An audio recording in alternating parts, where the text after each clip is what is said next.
A piece of wire is bent in the shape of an equilateral triangle. कह रहा है एक आपका जो है वायर का पीस है, एक वायर का टुकड़ा है जिसे क्या किया जा रहा है, एक इक्विलेटरल ट्रायंगल का शेप दिया जा रहा है. Each of whose sides measure 8.8 centimetre, जिसकी जो था एवरी साइड जो था इक्विलेटरल ट्रायंगल का आपका 8.8 सेंटीमीटर है. फिर उस वायर को and wire is rebent to form a circular ring, और उसे क्या कहें, फिर एक सर्कुलर रिंग बना दिया जा रहा है. तो what is the diameter of the ring. देखो क्वेश्चन कर रहा है कि आपका जो है एक क्या है, एक जो आपका इक्विलेटरल ट्रायंगल. इक्विलेटरल ट्रायंगल किसे कहते हैं, जिसके ऑल साइड्स ऑफ ट्रायंगल जो है ए बी सी, जिसकी ऑल साइड्स ऑफ ट्रायंगल का इक्वल है.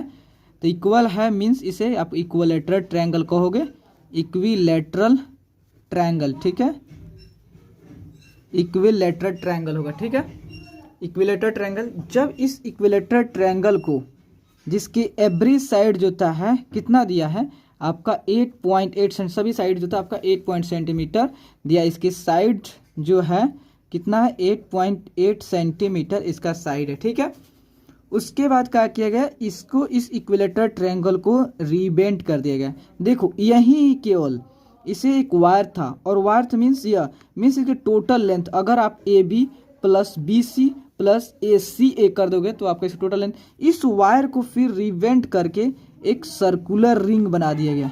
क्या चीज़, आपको एक सर्कुलर रिंग बना दिया गया, जिसका आपको क्या निकालना है, इसकी डायमीटर निकालनी, जो कि डायमीटर क्या होता है, यही आपका डायमीटर होता है, आपको डायमीटर निकालना है जो कि ठीक है, diameter of the circular ring निकालना है.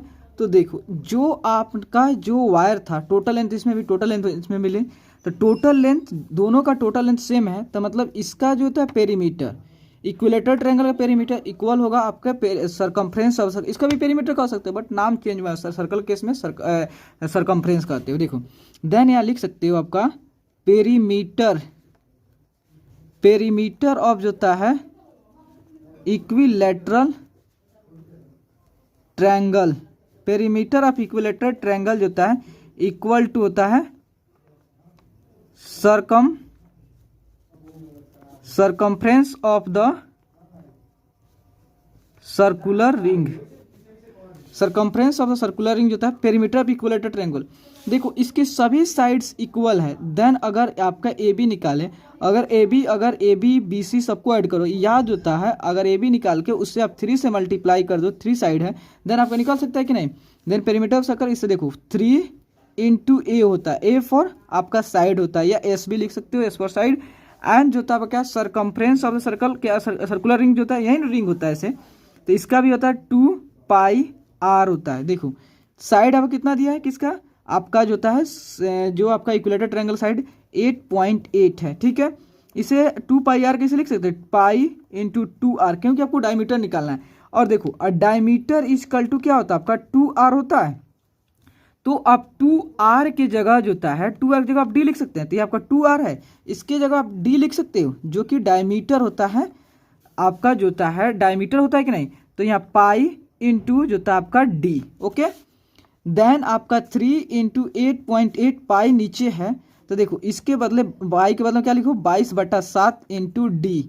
ओके, देन आपका 3 इंटू 8.8 आपका नीचे है, देन आप मल्टीप्लाई इधर आएगा, आपका ऊपर चला जाएगा, और 22 ऊपर है तो नीचे चला जाएगा. ठीक है, इक्वल टू आपका डी, यह जो था हटेगा तो नीचे आपका 10 आ गया. ठीक है, देखो ये आपका 22 से कट जाएगा, 22 चौका आपका 88 हो जाएगा. कितना होता है, 22 चौका आपका 88 होगा.